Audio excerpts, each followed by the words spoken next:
Hello guys, আসসালামু আলাইকুম। আজকে চলে আসলাম আপনাদের জন্য নতুন একটা রেসিপি নিয়ে। আসলে আমি যেটা যখন রান্না করি আমি রেসিপিটা ভিডিও করি। তো আজকে আমি রান্না করতেছি, দেখেন কি এগুলো। আসলে এগুলো হলো গরুর বট। কালকে অনেক কষ্ট করে বটগুলো নিয়েছিলাম।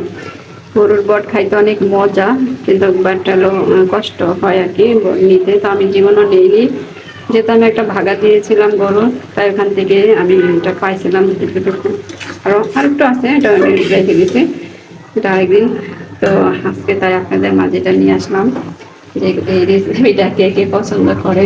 আসলে আমার তো সবই পছন্দ।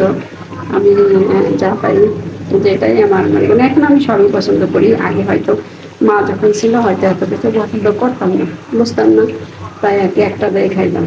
তো এখন আসলে এটা আমার প্রিয় হয়ে গেছে। তো এই জিনিসটা কার কার পছন্দ অবশ্যই একটু কমেন্ট করে জানাবেন। আর রান্নাটা কীরকম লাগতেছে, মানে আসলে আমি তো কোনো রান্না বান্না করতে পারি না, কখনো রান্না করি নাই।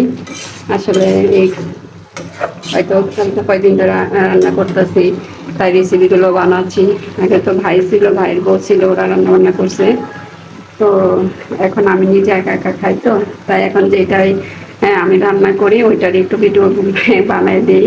যেহেতু আমি যখন এই দুনিয়াতে থাকবো না, হয়তো অনেকে আমার রেসিপিগুলো দেখবে আর আমাকে মনে করবে। জাস্ট মানুষ থাকবে না, কিন্তু তার স্মৃতিগুলো থেকে যাবে। তাই হয়তো আমিও থাকবো না, কোনো একদিন চলে যাব।